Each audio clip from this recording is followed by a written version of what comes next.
Despite having a hectic couple of weeks, the Minnesota Timberwolves were able to win their play-in game and slide into the playoffs, and they're obviously going to have their hands full missing Jaden McDaniels. But another huge piece the Timberwolves are missing is Naz Reid, who suffered a fractured wrist, and he's been their backup center/power forward all year. But odds are we're not going to see Reid play till next year, and he's entering this offseason as an unrestricted free agent. And in this video, I want to go over why I think Naz is one of the most skilled, unique, and underrated free agents heading into this summer. Now with this breakdown, the first thing we have to go over is Reid's handle. If we're just talking centers, I don't think there's another big who has the ball on a string like Naz does. He checks all the boxes of having pace, rhythm, and elite ball control. Look how much Naz extends the ball out to his right, which gets a bonus leaning. Then Reid brings his right foot up to protect the ball as he goes through.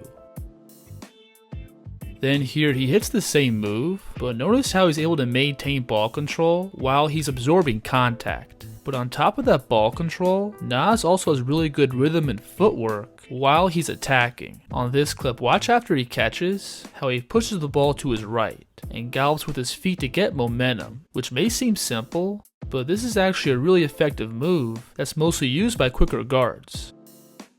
Another effective move Reid loves to hit is skipping lateral with the ball, which again may seem simple, but is huge in allowing Naz to create different angles to attack. And these skills make Naz really difficult to deal with, because when Minnesota goes small with him at the 5, most centers don't have the foot speed to stick with him on the perimeter, like here. This plays a designed isolation for Naz. And notice how on both sides of the ball, the Timberwolves are getting into some off-ball screening action. But this is just meant to distract the help and let Reid cook on an island. Now when we go inside and look at Reid's game in the post, he's not the most dynamic scorer. He doesn't have a lot of strength, and he's not great at bullying his way into high percentage shots. Like here, it's just him and Klay Thompson one-on-one. And you'll see how Klay's able to hold his ground and push Naz into a tougher shot.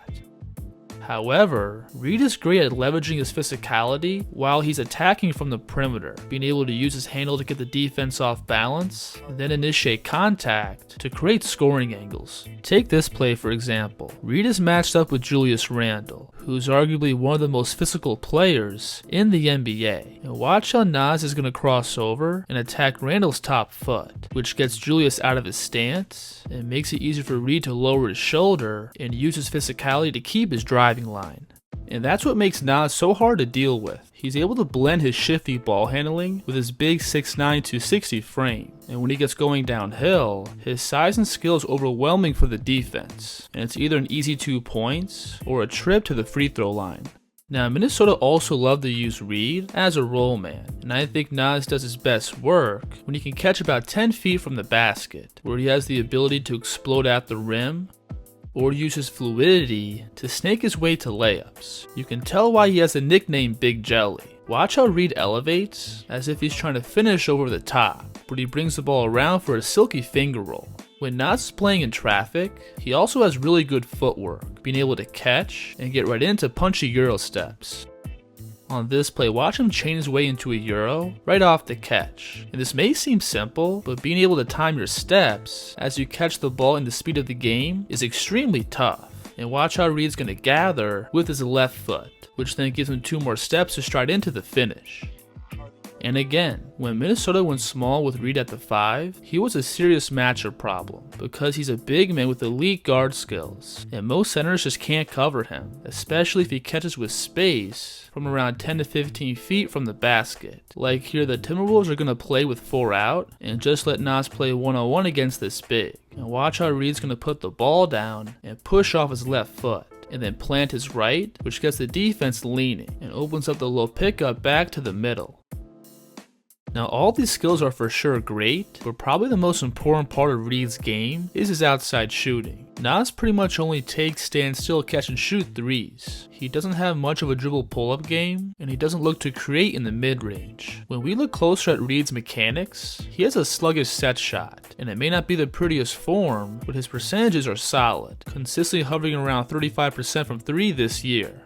And even though Naz doesn't get a crazy amount of lift on his shot, he does have a quick release. and he can get his jumper off over heavy contests if need be. And what makes these outside jumpers really important for Reid's game is that it forces the defense to close out and take away his space, which then allows Naz to put the ball on the floor and unleash all those skills. And for Reid's game, he doesn't have to shoot over 40% from 3. It's just about him being good enough to hit open shots and use that shooting threat to pull the defense out. And Naz is great at wasting no movement and attacking right off the catch. He's able to quickly read and get a feel of the defense's momentum and use that leverage to blow right past them. This play here is tough, where Reid catches and Reid's mellow ball heavily closing out, and he blows past him in one dribble, then gets to a high pickup to slice through the help like a 6'9" Kyrie Irving.